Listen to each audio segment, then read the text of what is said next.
Adventist World Radio, the voice of hope. Radio feon'ny fanantenana na ny AWR.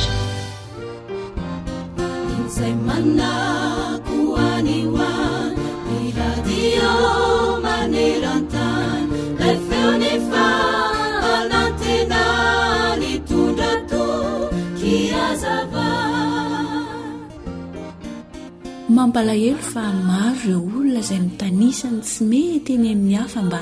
anamarina ny tenany fotsiny ihany. Tsy manaiky diso izy fa mifosa sy mitsikera ny hafa mba hanatsarany ny tenany. Manala baraka ny hafa izy mba hanadinony ny hafa ny fahadisoana nataony. Zava-doza indrindra izany toetra izany, toetra ratsy izay tokony alana. Miafina ao ambadiky ny fahadisoany ny hafa, ratsy ene izany e. Kanefa na hoela na hoaingana dia tsy maintsy hipoitra ny marina, tsy maintsy hiseho izany. Ka jereo ary aloha ny tsy mety any aminao, izay vao miteny ny hafa ianao, fa tsy ny fitanisanao ny fahotan'ny hafa akory no ahatonganao masina. Ry namako, aza andrasana ao amin'ny andro fiavian'i Jesosy tsy ho ela vao hieritreritra ny ovy ianao. Efa diso oriana loatra izany. Amin'izay fotoan'izay mantsy tsy hoe ho avy izy mba hanova ireo toetra ratsitsika ireo ho lasa toetra tsara tampoka eo, fa tonga kosa Jesosy hitsara ny olona rehetra araka ny asany avy. Anio ny fotoana mety hiovana. Koa mibeba amin'izao aratsianao izao, ka mangataha amin'ny Tompo, andro mba havelana izay nohevery ny fonao. Asan'ny Apôstôly 9:20.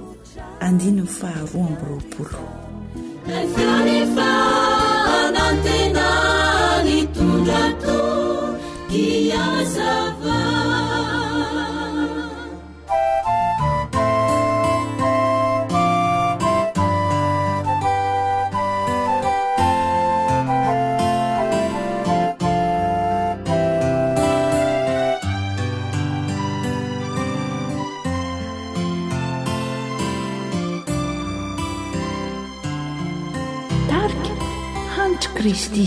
miantsonao atrilela Jeso maniry mafiamonjana henonao fona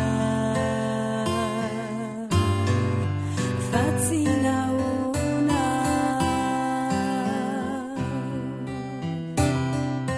deny fandavana sy atakandro atrany nunatauna mbola tsy androany findray androany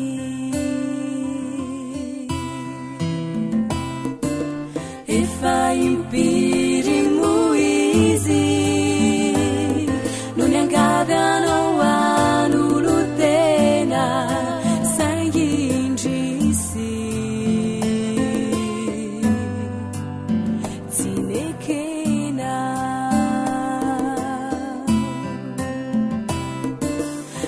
sarubidy indrindra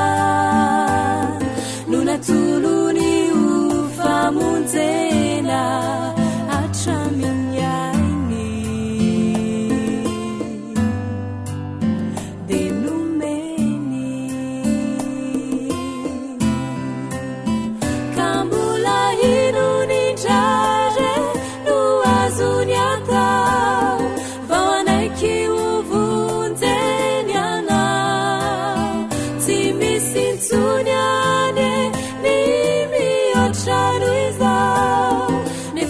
si mahatachana maunenanye ni safidina sangitsi terenave de manautuiza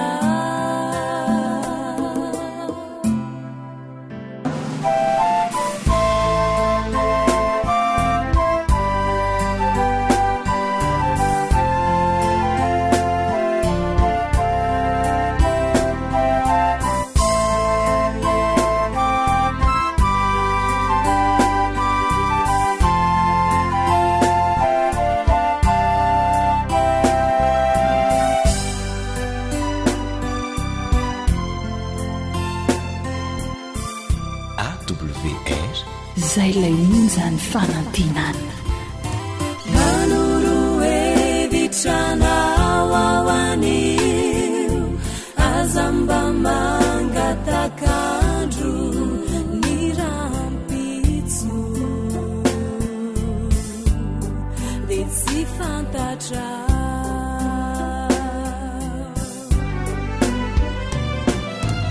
anio ianao no mandre izao antsonizao manatona de ararauty mbola fakiana famarobe toko reo ny kiasafao e atsiwatsivao ibebaka tsivitsiku ireo nyandry efa lebe vao anomboanandriamalitra de nampiandry haino dimandry ny afarany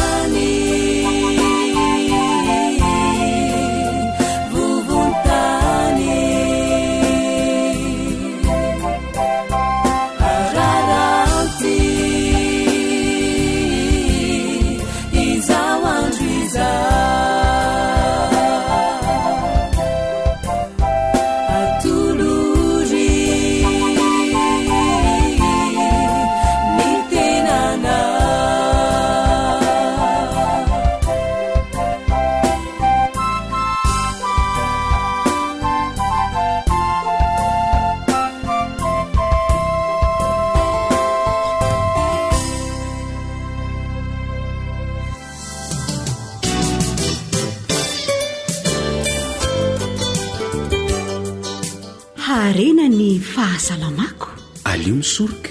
toy izay mitsabo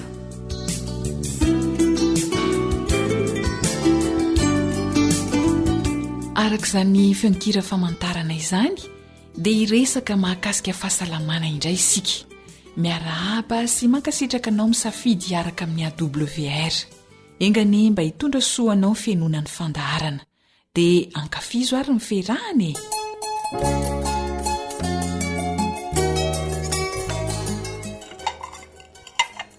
avy minambary raha nadafa efa voniny tika hitsoaka ho aizandray omaly se efa tsy ninana androany kosa tsy maintsy mihinana ka orfinina ahoany omaly ataty sosety ny lokanareo androany ko mbola tsy niova fa sosety ihany am'izay ny fahandro azy tsy miova fa sosety be ranony foana ka io anerana da vokatra sy betsaka dia io aloha no atao fa hitadinina izandray kosa ary fangatsy betsaka ny akosy ny atody-ompinareo ny karoty sy ny voatavo ny legioma isan-karazana izay ambolenareo maninona ny de mitady aretina toy izao rofinina ka reo ny tasainao reo kosa ni mba hamidy sitra ny vola kely fa tsy azoko aloha le teniny zaka hoe mitady aretiny olona misakafo ara-dalàna ko mitady aretina hoana tsy misakafo ara-dalàna zany nareo rofinina jereo angeny zanakareo raha tsy faharofolavy tsy mitombo firy raha mitaha amin'ny ankizy mitovy taona aminy eny ohatra ny tsapako ihany aloha zany fa nindreo ve tsy vavahany mba nanahakary ery zareo tsisy manahaka zany eo rofinina ianao ane taloha ka nofosana tsara fa vokatry ty ahiranareo ty de zao ianao lasa antikely ko zatiny zany ve de ho ampitoviana am'izany ny ankizy vao mitombo de tena sakafo kosa ve no anton'izany raha zaka zay ny mihinana maraina atoandro arivy tsy sakafo ara-dalàna kosa ve zany aminao ny atao hoe sakafo ara-dalàna raha nabavy de sakafo miovaova sy maro loko ny nareo ty sosety be ranony sady tsy miova mihitsy fa loko tokana trany de tadiavinao hoanina daholo kosa ve zany ny vokatray de aiza zany zay amidy orfinina ampitsabona nareo ary ve le vola vidim-bokatra rehefa marary nareo omeo sakafo ara-dalàna ny ankohonana ary finina am'izay salama sady matohatra retina mba tsy olany avidim-panafody ny vola tahiry zany tokoa ndry de tena marina ve zany teninao zany raha nata eny amin'ny fiarahamonina eny naizanaiza de misy tokoa ilay hoe olona tratry ny tsy fanjarian-tsakafo na malnutrition tsy mifidy io fa na iza na iza de mety ho tratrany avokoa ny sarangan'ny olona rehetra rehefa tsy hay ny mandanjalanja ny sakafo andeha ho asaintsika dokotera ampahafantatra antsika mahakasika izany rahabantsika mpanaraka ny radio AWR izay liana amin'izao fandarana mikasika ny fahasalamana izao androantsika dia jery manokana ny mikasika ny zavatra ho antsika izay mamaritra ny toe-pahasalamantsika ny siansa momba ny sakafo no mampahafantatra antsika ny atao hoe alimentation équilibrée na antsoina koa hoe sakafo voalanjalanja io no mitazona ny fiasan'ny vatana ho amin'ny ara-dalàna izany hoe rehefa voalanjalanja ny sakafo hoanina dia voatazona ny fahasalaman'ny vatantsika ny saina no voamboatra mialoha aorian'ny fahaizana ny momba ny atao hoe sakafo voalanjalanja ka miroso amin'ny sakafo voajanahary na ny natoraly izay mora raisin'ny vatan'olombelona tsy dia ilaina loatra ny fisakafoanana be kajikajy amin'ny kaloria fa ny tena tsara dia ny sakafo miovaova na ilay antsoina hoe varie ny sakafo voalanjalanja na ny atao hoe équilibré araka ny filan'ny vatana izay tadiavin'ny vatana sy ny fahaizana misafidy koa no ahafahantsika miroso amin'ny atao hoe sakafo voalanjalanja ohatra izao ny sakafo misy hydrate de carbone dia ny sakafo ahitana ny amidon na ny tavolo glucide ny sakafo misy fibra na sakafo be tsiraka ny protéine ny mpanamboatra ny nofo ny sela hitao ny tavy ny cholestérol ao amin'ny hena mena ohatra ao amin'ny ronono ny atody ny fromage ny vitamine ihany koa dia iankina ny fitombon'ny vatana fahasalamany taova maro ary manamafy ny hery fiarovan'ny vatana ry mpianakavy rehefa misakafo dia ataovy karazany 3 farafahakeliny ny lokon'ny sakafo eo andovia dia ovaova izany dia atohotra ny aretina ianao ka ho salama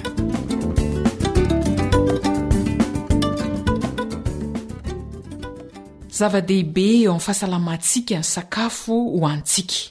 harena ny fahasalamana ka raha izany tsy aleo sakafo voalanjalanja izany hoe sakafo maro loko sy miovaova no hoanina toy izay lany amin'ny fividianana fanafody ny vola anjaranao no mandray safidy eo amin'ny fiainanao zoanitra no nanolotra ny fandaharana mahakasika fahasalamanao anao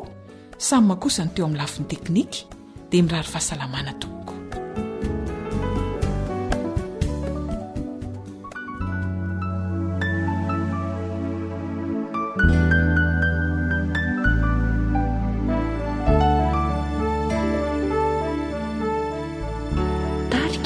ambassadora izano ampitony irefutumani feno faurina sy adintsa aina izareno andray mifivavakiremija ahali izare laza nani alinaza tonangina tsinamali nyandro nandalo avoko totsy nisy feony famona izy reny rao vinavao mandre sofandisianao riray miaino sy mandray afakampitony zay manjo mamare olana reo mahamay izay mahazo anay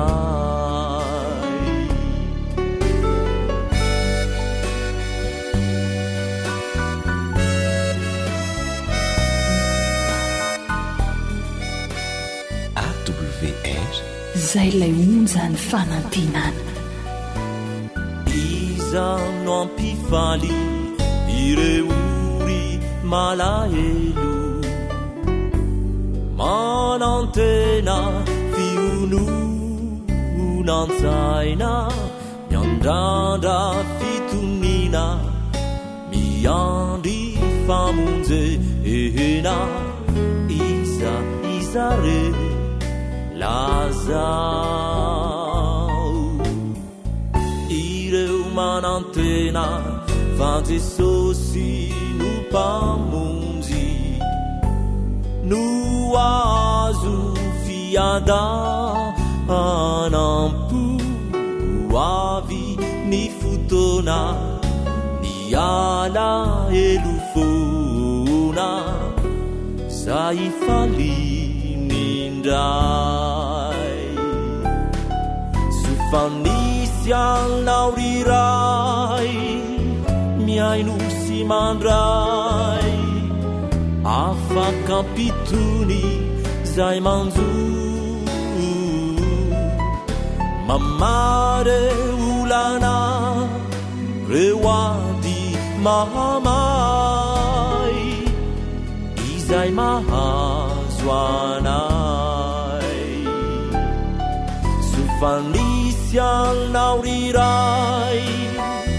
miaino sy mandray afakampitony zay manjo mamare olana reo ady mahamay izay mahazo anay ray tena tianay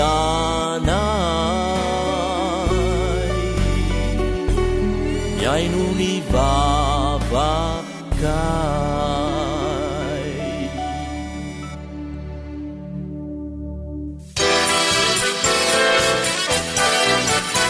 AWR manolotra ho anao feo ny fanantenana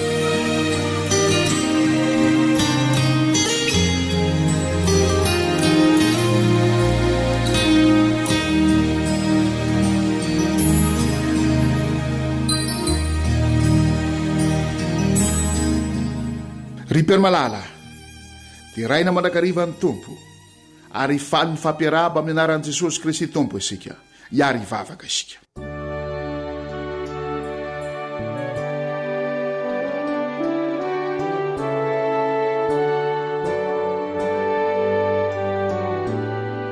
rainy tsara indrindra any an-danitra mahafantatra ny farany hatramin'ny voalohany ary mampahafantatra nay ny farany hatramin'ny voalohany koa ianao misotranao zahay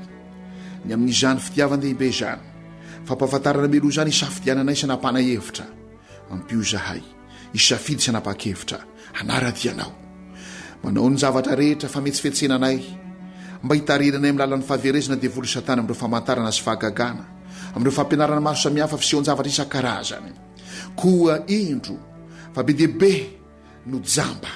be diabe no voafitaka be diabe no voatariny ampio zahay amin'ny alalan'ny fianona izao teninao izao amin'ny alalan'ny famakinany baiboly sy ny fanahy faminaniana filazanan'i Jesosy ampio zahay amin'ny alalan'ny tolonam-bavaka mba tsy ho voafitaka ilay devolo satana dia manatena valim-bavaka avy aminao izay aminaranao Jesosy angadanazany vavaka izany amen.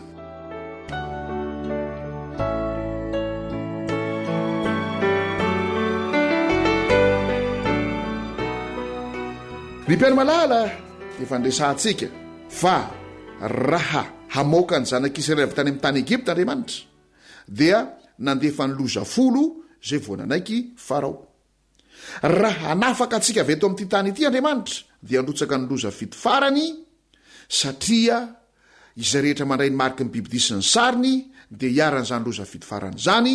fa zay mandray ny tomboka asian'andriamanitra vela dia nididin'andriamanitra voasoratra ao an-tsainy voarakitra ao am-pony voarakitra ao an-tsainy ary voasoratra ao am-pony ao anatin'izany ny sabatany jehova lay andro fahafito sabotsy sabata-pitiavana sabata-pifakatiavana sabata-pamonjena sabata-pahasoavana sabata-panasoavana sabata-fakatiavana dia indro fa izany loza fity farany zany dia nasotsika mazava tsara ary fa satana koa raha nanao ny loza folo andriamanitra tamin'nisy tany Egipta zany Mose sy Arona moa nyresaka zany tamin'ny Farao dia mba nahavita fahagagana koa satana ary amin'izao andro farany zao dia mahavita fahagagana koa izy somary mba hijanona kely eo sika ary mpiany malala efa nazo an'ilay boky herin'ny fanarina ve ianao eo amin'ny toko faharoa amby telopolo toko faharoa amby telopolo zany hoe pejy manompo eo amin'ny pejy 7 amby telopolo sy dimanjato reo fandriky satana ry mpiany malala ny zavatra kendren'ny satanany dia ny hitanantsika ao amin'ny aizina ny tsy fetezantsika hibebaka mandra-pahatapitry ny andro fanavotana le nanomboka tamin'ny 20 oktobra 2020 moa zany andro fanavotana zany Jesosy Kristy manao asa fanelanelanana ao antsika na mamaky ny jaona voalohany toko faharoa manomboka amin'ny andininy voalohany sika dia misolo vava atsika natrehan'ny ray izy ka eto ary inavy moa ny fandriky satana inavy mipaipakadiny satana inavy ny afetsen'ny satana voalohany manara-maso ny loha hevitra izay tokony ampiasaina izy zay olona tena milan'izany dia fitahana sakanany tsy anatrika ny famelabelarana za zany zao manao famelabelarana ny bokon'ny apokalipsy arahany satana tsara zao ny zavatra nataoko dia fitahany ny olona tsy anaraka an'izany fitahany ny olona tsy iaino an'izany zay no fandrika voalohany zay no fihetsena voalohany zay ataony satana ry mpiany malala azo atao ny manomeanao ny CD rehetrarehetra ny amin'ny fampianarana zay natao teto ka raha somary voafitaky satana ianao tany alohatany tsy naharaka dia azo atao ny mbola manome anao izany CD zany aza misalasala manatona anay fa omenanao zany faharoa ampiasain'ny satana koa ny fanadombona ny saina manadonelona ny saina amin'ny alalan'ny sakafo be amin'ny alalan'ny resadresapona amin'ny alalan'ny sport amin'ny alalan'ny lamody amin'ny alalan'ny televizion amin'ny alalan'ny zavatra mahadonelona sigara paraky toka amin'ny alalan'ny tebiteby aya tahotra manadonelona ny saina fatelo tsy firaharaina ny fandinany soratra masina tsy firaharaina fivavahana fandrika ataony satana io be deaibe ny manana baiboly fa aingona biblioteka fotsiny be deaibe ny tsy manana baiboly ihany kio fa aloha ny mividy zavatra hafa zavatry ny nofo fitafiana sakafo aloha ny mandeha manao tourisme lanina fitsangatsanganana ny vola aleo ny makatsy makaroto zay manana baiboly ary aleo ny mandany andro mijery televizion na manao sport na mandehandeha tseroa mihaino mozika isan-karazany miresadresapona sy ny sisa toy izay mandala fivavahana ny zavatra faefatra dia mampirisika ny olona tsy tsopo izy mba hidro amin'ny fiangonana dia mampirisika ny fisalasalana sy ny tsy finoana efa mba tsapanao ve zany mampiditra olona ao satana dia io misy olona mampiditra fisalasalana amin'ny resaka zay ataony amin'ny fihetsika zay ataony amin'ny fijoroana ho vavolombelona zay ataony amin'ny fomba fiasa dia mampiditra tsy finoana ao amin'ny olona fadimy tsy mampaninona zenon'ny olona iray lalakevitra diso amin'ny anganongano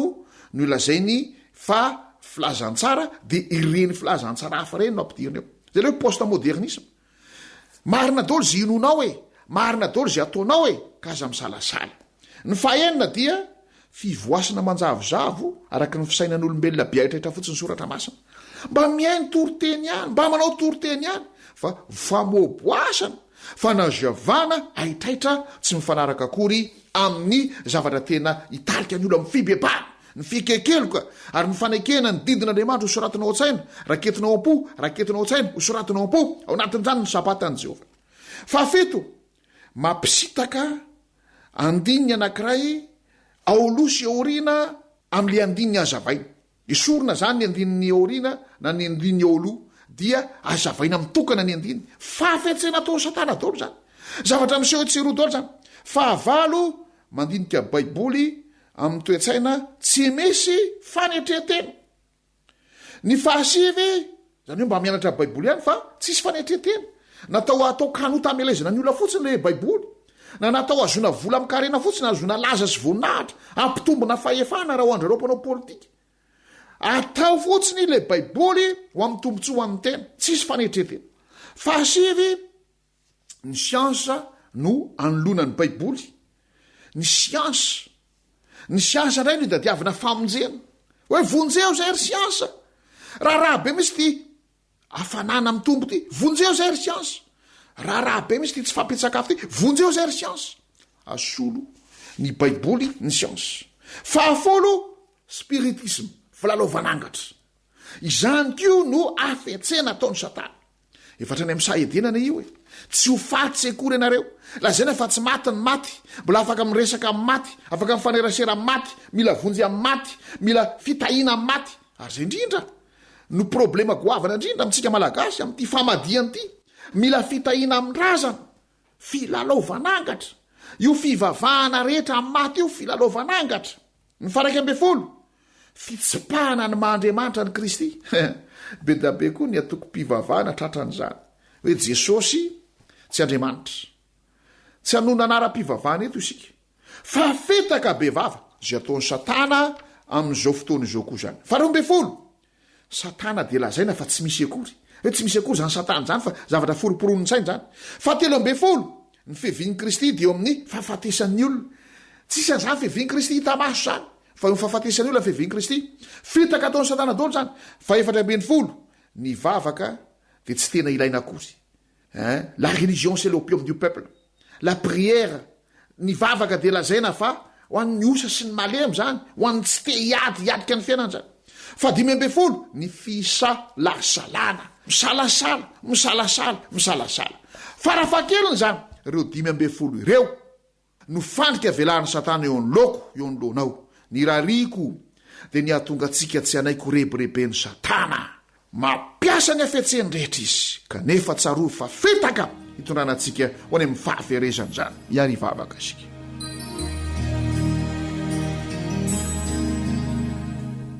ry andriamanitra io misotranao zany fa aseonao miariary ny paipaipakady rehetra ny afetsifetsena rehetra sy ataony devolo satana ko ampio zahay mba tsy ho tratrandreo zavatra dimy ambe folo reo farafahakeliny mbola lava be azany lista ko ianao ny iaro anay mandrakariva aniraka ny anjelinao reo fanahy manompo amin'izay andova famonjena iaro anay ny fananao masina koa ny taridalanay mandrakariva dia amin'ny anaranao Jesosy no angatany izany vavaka izany hanoatra noho ny mpandresy izy eo aminao Kristy amen.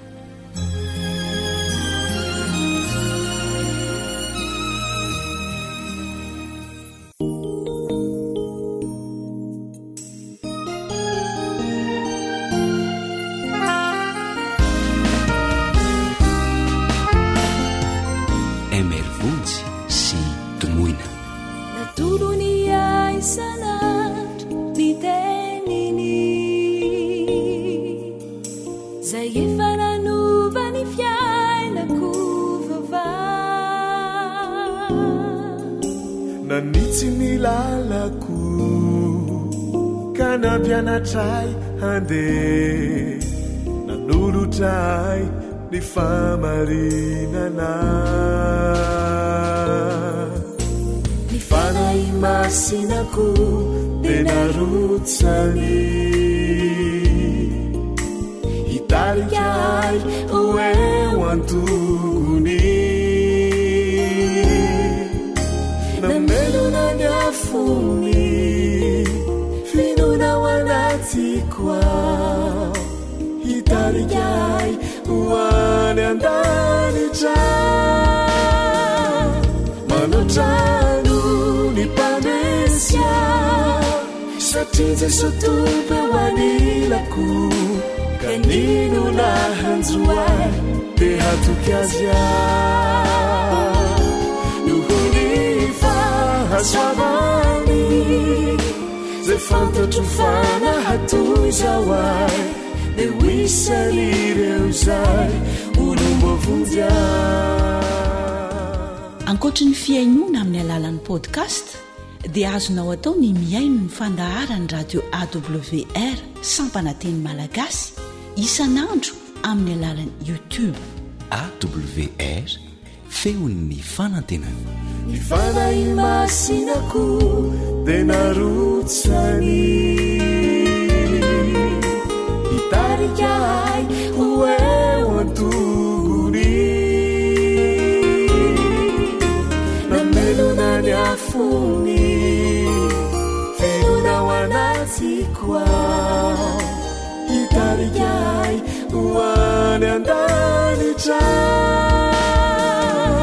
manotrano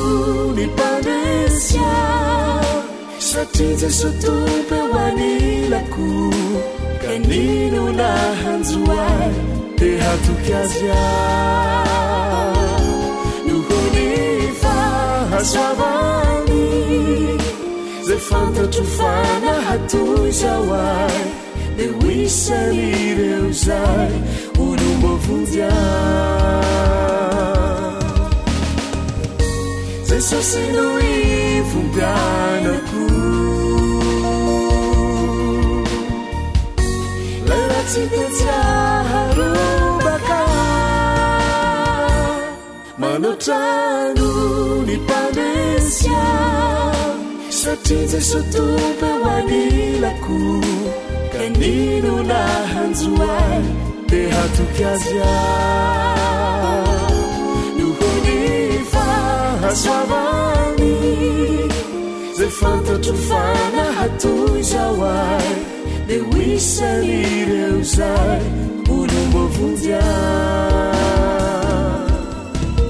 de hoisan'ireo zay olombovonjy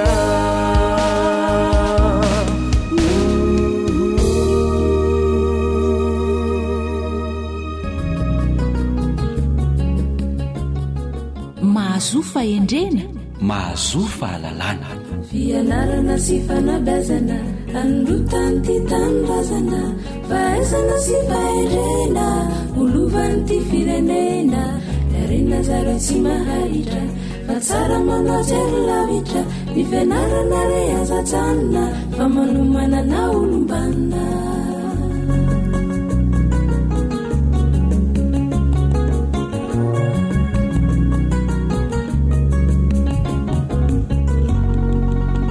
tafona somatsara etondray a isika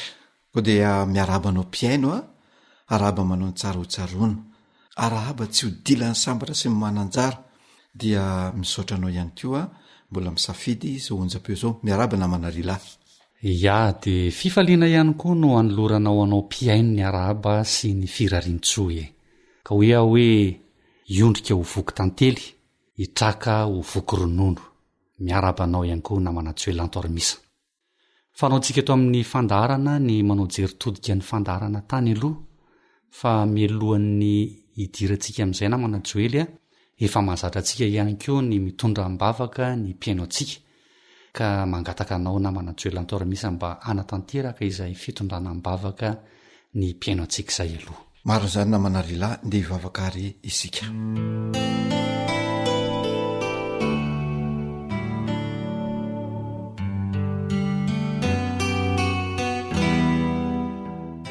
rainay tsara sy masinay indrindra zay ny an-danitro dera ny laza ny voninahitra dia atolotra anao rery ihany manolotsaotra ihany koa izahay ny amin'ny fotoana hahazona manao izao fandarana fanabeazana izao ankehitriny dia misaotranao no ity piaino manoloana anay ity mety hotojo olana izy mety hotojo fahasahelana ihany koa mety hotojo fahasarotana eo amin'ny fanabeazana ny zanany Jesosy Kristy tomponay eo ianao dia vahaolana amin'ny lafiny rehetra koa dia midirantsehatra ianao aoka hovaova avokoa ny olana rehetra ny fahasahiranana ny fahasarotana rehetra eo amin'ny fiainana ka omembonahitra ny anaranao Jesosy malala koa ny andro sisa zay mbola omenao azy omenao ny piaino io a omenao ny ankonany ihany koa dia mba ho fifaliana manomboka izao dia tonoana ny vavaka noho ny amin'ny anaran'ilay tompony fiadanana dia Jesosy Kristy ireny ihany amen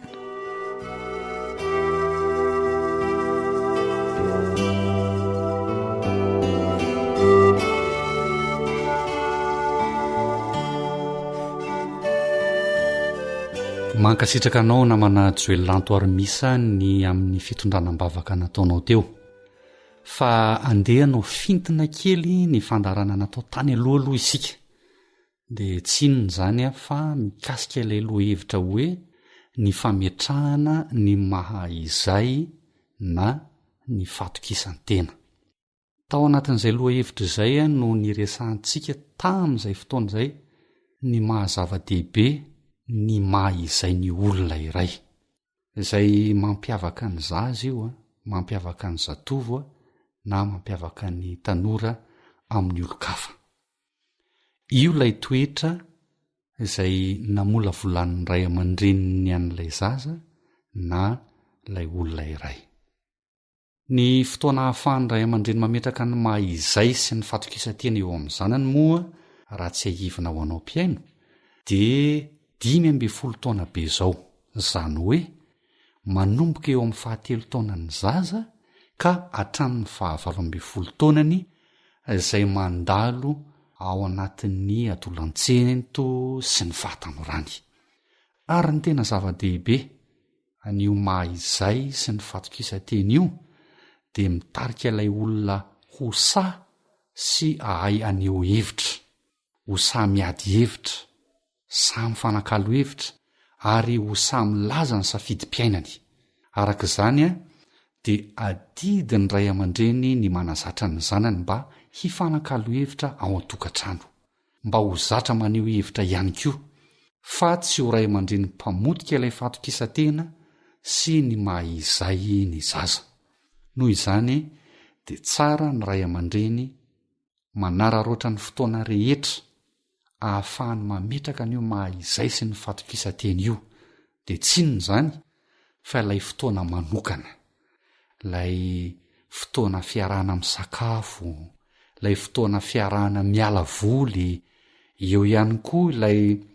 fanirahana ny zaza, ny fanazarana ny zaza hanao raharaha, ary indrindra ny tena zava-dehibe dia ilay teny fampatokisana ataon'ny ray aman-dreny amin'ny zanany, arahan'ilay roy sy fitiavana vatana mifanakaiky. Dia izay raha fitinina ny resaka nataontsika tany aloha manajoelanto aramisa izay antenaina fa tsaroanao mpiaino ihany koa. Inona kosa indray ary ny masaka azontsika atolotra ny mpiaino eto amin'ny fandaharana anio na manajoelanto aramisa.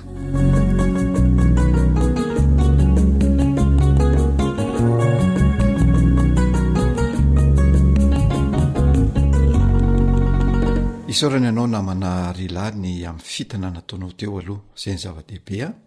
fa anio amin'ny mahazava-dehibe loatra ny fametrahana ny maha izay sy ny fatokisantena dia tiako raha hijanona amin'ny olo hevitra io aloha isika anio. Ka eto am-panomboana ny fandarana dia tiako ny milaza fa ny tsy fananana ny maha izay sy ny tsy fananana ny tanora ny fatokisantena dia manjary mampitsingevaheva ny fiainana satria tsy manana tanjona mazava intsony ilay tanora, ary toy ny lakana very fivoy ka entiny rano any amin'izay tiany hitondrana azy ihany eo amin'ny fiainana izany, ary tsy malala ihany koa izay toerana hitodiny ny lakana rehefa very fivoy dia toy izany koa ny tanora tsy manana ny maha izay sy ny fatokisantena. Ka hoy aho hoe miatefany amin'ny ray aman-dreny ny fanontaniana hoe mba mieritreritra sy mandinika ve ny ray aman-dreny izay tsy mametraka ny maha izay sy tsy mametraka ny fatokisanteny eo amin'ny lay zanany izany. Ia, ka ny olana eo amin'ny ray aman-dreny aniana manajoelanto aramisa dia ny tsy fananan'izy ireo fotoana ametrahana an'le maha izay sy ametrahany an'le fatokisantena amin'ny zanany, satria misy amin'ny ray aman-dreny milaza fa tsy maintsy mila manokana fotoana mihitsy mba hanatanterahana an'izay fametrahana ny maha izay sy ilay fatokisantena amin'ny zanany izay. Ia, mety marina amin'ny ampahany angamba izay voalazaina namana rilahy, fa tiako ny mamerina sy milaza etona fa manana didy aloha ny ray aman-dreny, araka nefa nilazaintsika tamin'ny fandarana tany aloha ilay hoe ny andraikitra dia azon'ny ray aman-dreny indramana olona, fa ny adidy kosa dia tsy maintsy hiantsoroany. Ka ilay adidy tsy maintsy hiantsoroany dia ilay fanabeazana ny zanany, ilay famola volana ny zanany izay ahatonga n'io zanany io anana ilay rafitsaina, ka mahatonga ilay zanany izay mivolavolaina zany ho tompona andraikitra fa tsy ho tompo-toerana fotsiny, ka ianina amin'ny atao hoe fananana faharanita-tsaina. Manana faharanita-tsaina ilay zaza fa tsy manana ilay atao hoe rafitsaina mitondra fahatsarana eo anivon'ny ankonana sy ny fianakaviana iray manontolo. ka averiko indray hoe tena manana fotoana lavabe ny ray aman-dreny ametrahana ny mahaizay sy mifatok isa-tena eo amin'ny zanany. Fa ny zava-misy namana rilay dia ny ray aman-dreny mihitsy no tsy mahay manararoatra ilay fotoana ahafahany manatanteraka an'io fametrahana ny mahaizay sy ny fatok isa-tena amin'ny zanany io. Noho izany de tsara raha ararotin'ny ray aman-dreny zany ilay 7 taona ka hatramin'ny 20 taona izay mampivoatra ny atodohan'ny olombelona mba ampidirana ireo fanabeazana tsara isan-karazany mba hanana ny zanany rafitsaina sy hananany ilay maizy azy ary hitarika azy ho amin'ny fatok isa-tena tanteraka. Misy 15 taona zany namana rilay 3 ka hatramin'ny 12 taona lavo zany fotoana zany. Fa etsy andaniny zany de tiako ihany koa mamerimberina amin'ny alalan'izao fandaran'izao fa any amin'ny 17 taonan'ny olona any vao mifarana ny fivoaran'ny atodohan'ny olombelona de any izy vao atao hoe matotra. Ka rehefa terajerena zany io lafiny zavatra io de atao hoe hatrany amin'ny famitan'ilay tanora amin'ny fianarany, izany hoe eny amin'ny anjelimanontolo na eny amin'ny université de mbola mivoatra foana io atodohany io. Noho izany mbola mivoatra zany ny atodohan'ny olona raha latsaky ny 30 taona ny olona anankiray, ka izay no tsara ararotin'ny ray aman-dreny mba ametrahana ny mahaizay sy ny fatok isa-tena eo amin'ny zanany.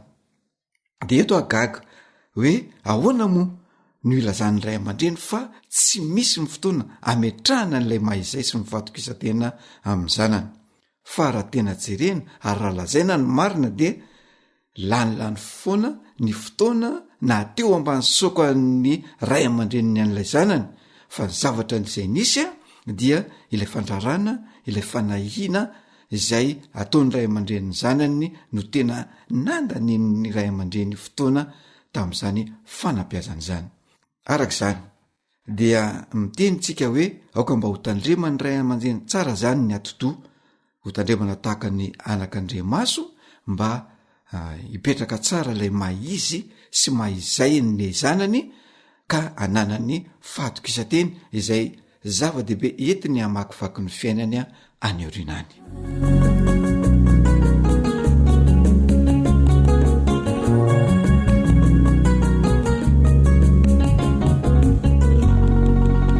Ya, manarak'izany mbola iresaka ny io atodohan'ny olona ihany koa tsika namana rilay hoe io atodohan'ny olona io anie. Raha mbola any ambohaka zany izy de mbola any ambohaka de efa nivolavolaina, efa nitefena ary voajanahary zay zavatra zay.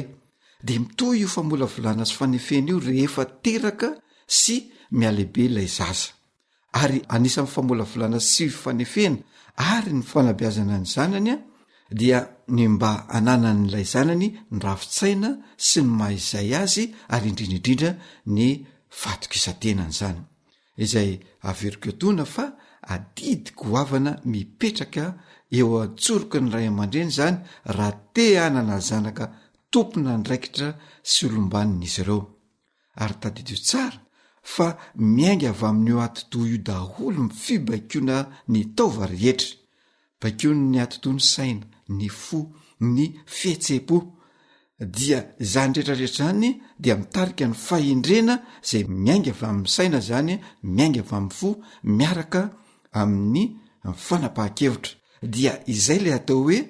fanahy. Ary sika malagasy de milaza fa ny fanahy ny mahaolona, dia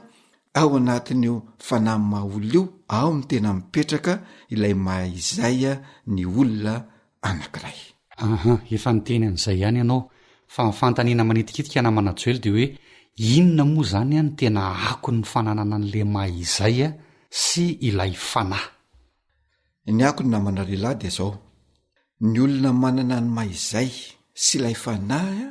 dia olona miavaka eo amin'ny fanapahan-kevitra, ary azo lasaina hoe olona misaina manana fihetsepo,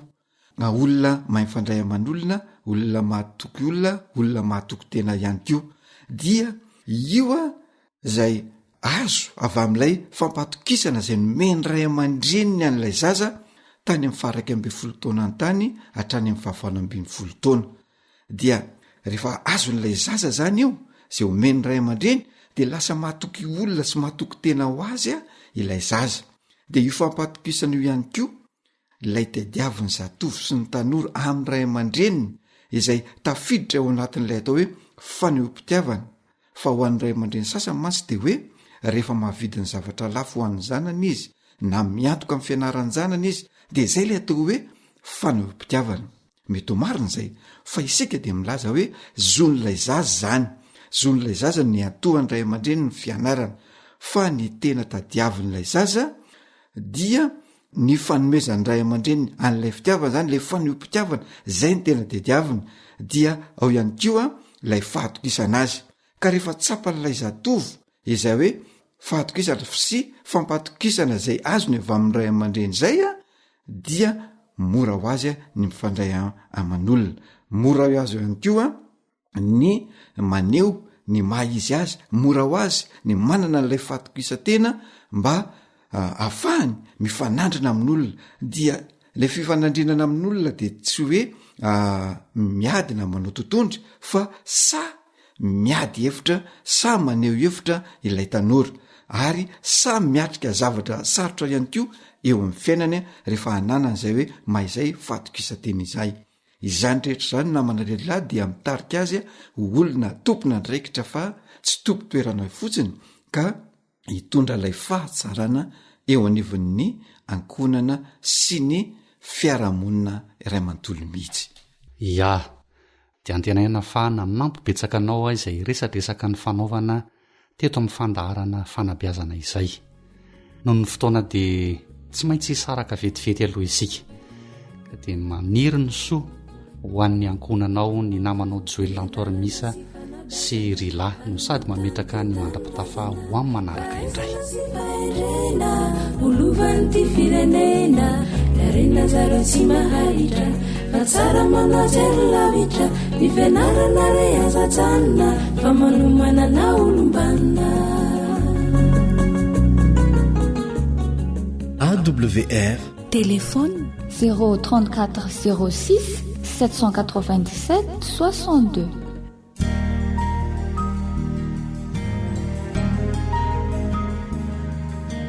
Faniteninao no fahamarinana. Taridalana manokana fianarana baiboly avoaka ny fiangonana advantista maneran-tany. Iarahanao amin'ny radio feon'ny fanantenana.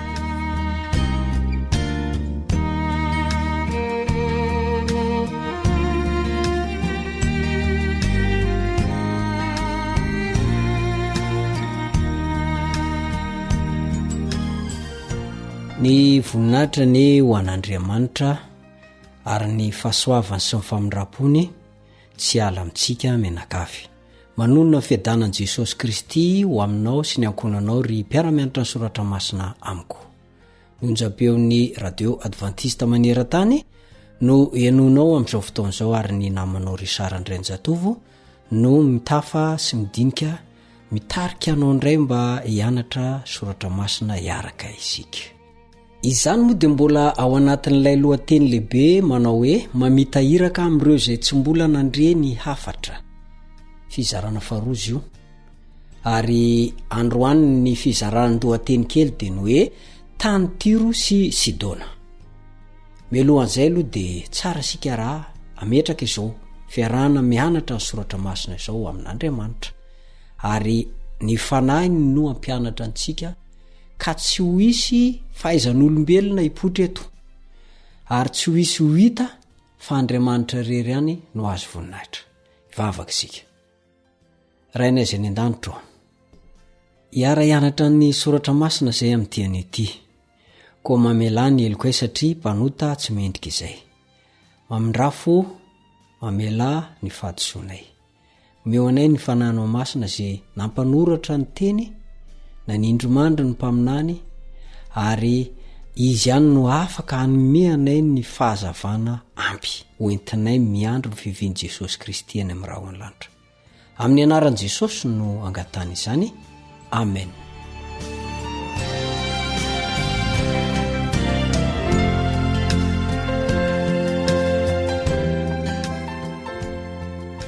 tany Tiro sy Sidona. Ireo mpandinika amin'ny baiboly dia mino fa ny filazantsara amin'ny Matio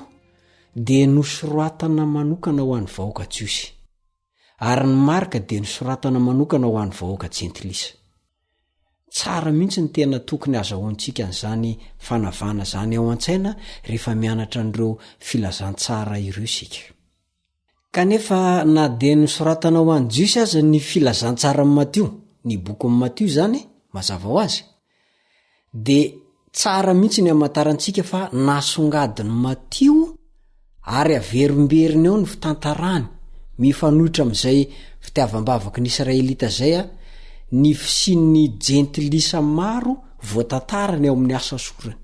zay nanakaiky an'i Jesosy, nitady an'i Jesosy, nitady famonjena tamin'i Jesosy. Ohatra amin'izany zao ireo magy, mpanandro persianina izy ireo, nanao dilavitra mihitsy izy mba hiankoka amin'ilay tena mpanjakan'i Israely. Samy mahay an'izay tantara izay isika. Fa ireo mpisorona sy mpanorad-dalàna zany hoe olon-kendrin'i Heroda kosa tsy mba niezaka ny anao an'izany. Ohatra anankiray koa ilay kapiteny Romanina izay noderain'i Jesosy. Voalaza ny Matio 4:20. Ireo miaramila namono an'i Jesosy no voalohany aiky ny mahazanak'Andriamanitra an'i Jesosy taoriana nitsanganany tamin'ny maty. Matio 7:20-7:15. Amin'izany fomba manokana zany dia zavatra telo no asongadin'i Matio. Voalohany, ao anatin'ny drafim-panavotan'Andriamanitra trany ny hanavotana amin'ny firenena rehetra eto ambony tany, tsy misy akanavaka. Ary faharoa, matsapa ny asan'ny fanamasina ny jentilisa. Miantso ny fanamasina ary mamaly ny jentilisa. Tsy manao tahaka ny Jiosy, mafy fo. Fahatelo, ny fanesorana ny fitsaratsarana mialoha ara-poko na ara-kolotsaina, ara-pivavahana, mba hitiavana sy hanompo ny hafa, tahaka ny nataon'i Jesosy, dia fipetra takiana ho an'ny asa fanompoana ara-kolotsaina mahomby zany. Koa zany ary ny jerena dia filazantsara mahakasika ny lafin'olona, karazan'olona, foko, fiaviana maro manerina an'izao tontolo zao, ny filazantsara Matio fa tsy hoe ho an'ny Jiosy irery ihany. Maro ny mbola azo tantaraina, ohatra amin'izany zao ny fifandraisan'i Jesosy tamin'ny jentilisa hafa tany Gadarena, voalazan'ny Marka 5:1. Ny nanasitrana ny mpanompo ny kapiteny Romanina anankiray, Lioka 7:1-4. Ary nanao asa fanompona tao amin'ny tanàna Samaria iray izy, Jaona 4. Jesosy zany dia tsy manavakavaka, fa ny riny fatratra dia ny anitatra ny fitiavany, ka ndraisan'olona zany fitiavana sy famailan-keloka avy aminy, ary ho an'ny firenena rehetra io fa tsy ho voatokana ho an'ny tokon'olona na foko na firenena iray monja. Matio dia nanoritsoritra n'ilay renim-pianakaviana anankiray amin'ny filazany ny aminy hoe iza io olona io. Marka dia notariany fanahy masina mpiasa fiteny hafa anoritsoritana io vehivavy io hoe Grika na jentilisa. Avy eo dia nampino hoe avy amin'ny firenena Sirofoinika na Sirianina zany, avy any Fenisia. Io ihany no fotoana nampiasana zany teny zany ao amin'ny baiboly.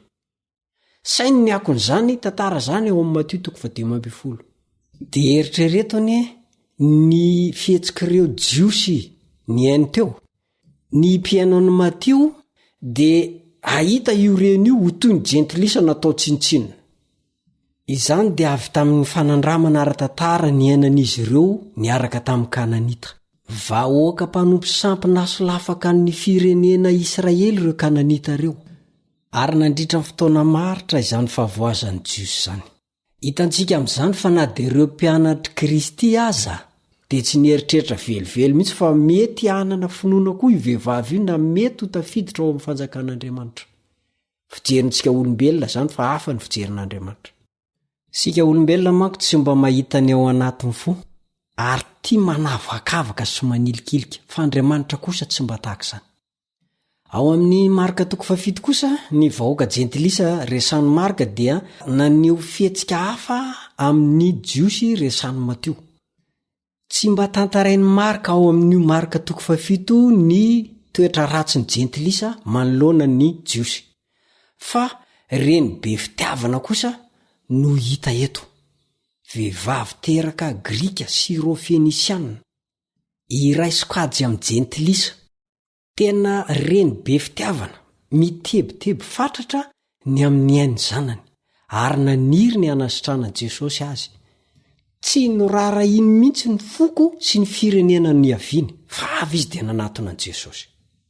Ilay boky fitiavana mandresy takila fa 927 nosoratan'ny vehivavy kristianina mpanoratra boky kristianina anankiray no mitantara an'io tantara io toy izao: tsy namaly avetrany ny fangatan'ilay vehivavy i Kristy noraisiny tahaka ny ho nataony jiosy taminy ity solontenany firazana n'olona nozimbazimbainy ity. Nataony zany mba ho tafalatsaka tsara ao am-pony mpianany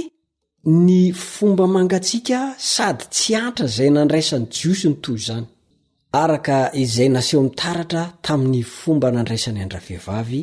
sy ny fomba feno fangorana tiany ifandraisan'izy ireo amin'ny fahoriana toy izao, araka izay naseho ny mazava tamin'ny famaliny ny fangatany nanaraka izany. Zay ny voalazan'ilay boky ilay fitiavana mandresy. Kristy zany eto tsy hoe te hanavakavaka ny vehivavy io izy, fa kosa te hanome lesona amin'ny mpianatra izy ary te hanome lesona antsika. Sika vao mahita olona dia tia manavaka, tia manilikilika. Tsy mba mpianatra Kristy sika raha manao toy izany. Efa nomeny Jesosy tany Tiro sy Sidona ny lesona, fa tsisy olona azontsika atao fanavana. Fa rehefa mety taranaka Damaseva dia mila famonjena ary mila itoriana ny amin'ny filazantsara avokoa. Manao an'izany ve zasy ianao? Izao mantsy no voalazan'ny Jaona 2:2. Jaona 2:2. Ary izy no avitra noho ny fahotantsika ary tsy noho ny antsika ihany fa noho ny an'izao tontolo izao koa. Zany hoe amin'Andriamanitra tsisy fanavakavana. Andao hianatra an Jesosy sika, hianatra ny nataony.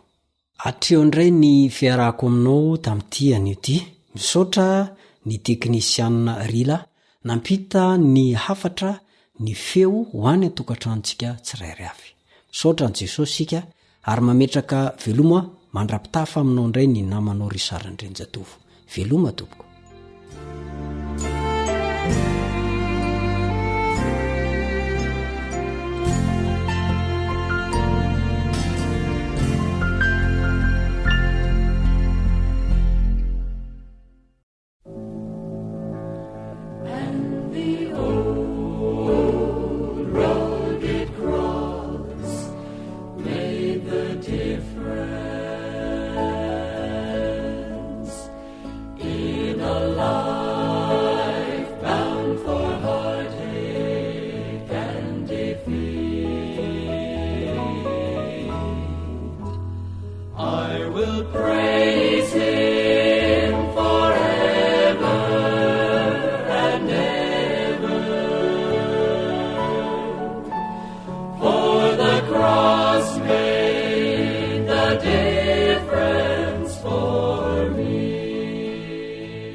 Adventist World Radio, The Voice of Hope. Radio feony fanantenana. Ny farana treto ny fanarahanao ny fandaharan'ny radio feo fanantenana na ny AWR amin'ny teny malagasy. Azonao ataony mamerina miaino sy maka maimaimpona ny fandaharana vokarinay amin'ny teny pirenena mihoatriny 100 amin'ny fotoana rehetra. Raisoaryn'ny adresy ahafahanao manao izany: awr.org na feo fanantenana.org.